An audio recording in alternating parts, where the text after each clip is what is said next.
Hello students, welcome to the physics research centre 2.0। और आज के इस वीडियो में हम बात करने वाले हैं विटामिन्स के बारे में। जैसे आप इस चैनल का नाम फिजिक्स रिसर्च सेंटर है, लेकिन कहने का मतलब ये है आई लव फिजिक्स, मैं फिजिक्स से प्यार करता हूँ, इस कारण से ये नाम फिजिक्स रिसर्च सेंटर रखा गया है। लेकिन आपको हर टॉपिक से वीडियो मिलते रहेंगे, ठीक ना। जैसे आज की इस वीडियो में हम बात करने वाले हैं विटामिन्स के बारे में, ठीक ना। विटामिन्स एक हमारे शरीर का महत्वपूर्ण अंग कह लीजिए।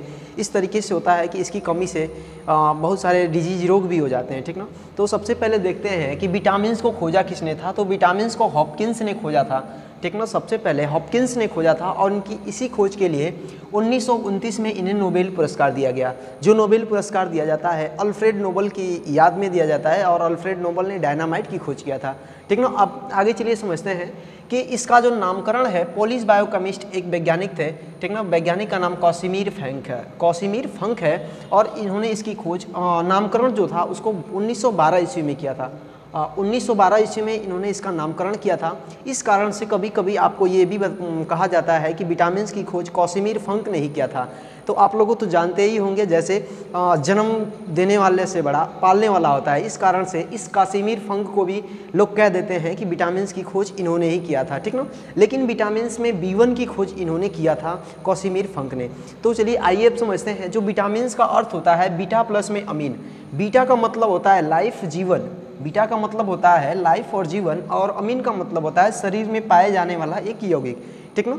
तो अब इसे आगे समझते हैं। इसका जो अन्य नाम है, इसको भोजन का अवयव भी कहा जाता है, क्योंकि ये हमारे शरीर में उत्पन्न नहीं होता है, ये हमारे शरीर में पर्याप्त मात्रा में उत्पन्न नहीं होता है, ठीक ना। इस कारण से इसे भोजन का अवयव कहा जाता है।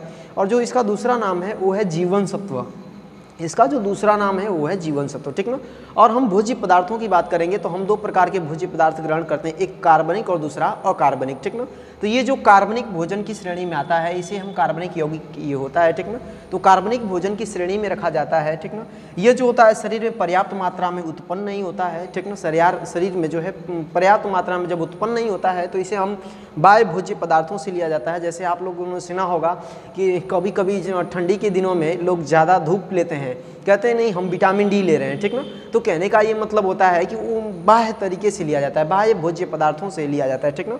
अब इसकी जो कमी से हो जाता है अपूर्णता रोग हो जाता है, इसकी कमी से अपूर्णता रोग हो जाता है। कहने का मतलब ये है कि विटामिन कई प्रकार के होते हैं, उसके बारे में भी हम पढ़ेंगे, कई प्रकार के होते हैं, तो उनकी कमी से कुछ रोग। अब यहाँ पर देखते हैं विटामिन्स के प्रकार, ठीक ना। तो जो विटामिन्स होते हैं दो प्रकार के होते हैं, और पहला होता है जल में घुलनशील विटामिन, दूसरा वसा में घुलनशील।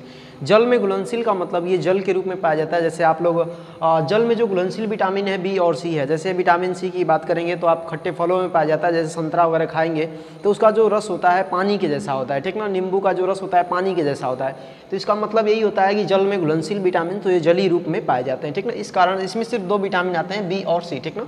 और जो वसा में घुलनशील विटामिन होते हैं वो A, D, E तथा K हैं, ठीक ना। कहने का मतलब ये वसा के रूप में पाए जाते हैं। वसा का मतलब जो चिकनाहट जिसमें हो, जिसमें तेल के रूप में हो, ठीक ना, चिकनाहट, तो उसे हम वसा कहते हैं। तो ये वसा में घुलनशील विटामिन 4 होते हैं, ठीक ना। अब हम इन विटामिन के कार्य, स्रोत और उनके रासायनिक नाम देख लेते हैं। कहने का मतलब उन्हें सामान्य भाषा में हम क्या कहते हैं और विज्ञान अपनी भाषा में क्या कहता है उसे समझ लेते हैं। जैसे कि यहाँ पर विटामिन ए है, विटामिन ए का जो स्कूल वाला नाम है, मतलब रासायनिक नाम है, ठीक ना, वो रेटिनाल है, ठीक ना। जो विटामिन ए पाया जाता है, रेटिनाल मतलब गाजर में, हरी सब्जियां, मछली, यकृत आदि में पाया जाता है, ठीक ना। आप लोग सुने होंगे कि लोग गाजर खाते हैं ताकि उनकी आंखें सही रहें, ठीक ना।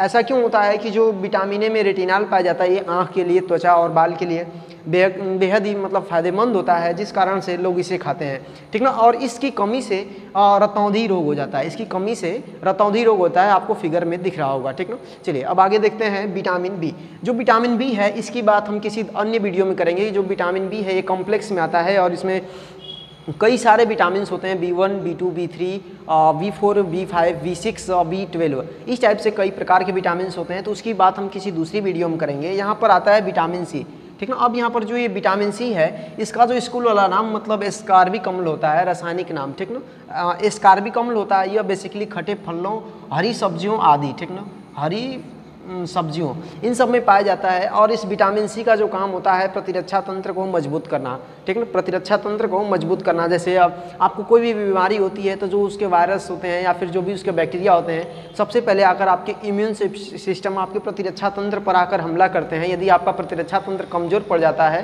तो आप उस रोग से ग्रसित हो जाते हैं, ठीक ना।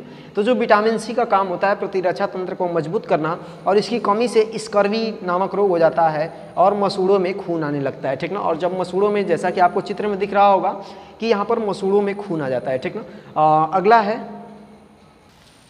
अगला विटामिन है विटामिन डी। विटामिन डी का जो स्कूल वाला नाम है वो कैल्सीफेरॉल है, यानी रासायनिक नाम कैल्सीफेरॉल है। यह दूध में पाया जाता है, सूर्य के प्रकाश से, यकृत में और इत्यादि में पाया जाता है। इत्यादि का मतलब और भी अन्य पदार्थ हैं जिसमें कि विटामिन डी पाया जाता है, ठीक है।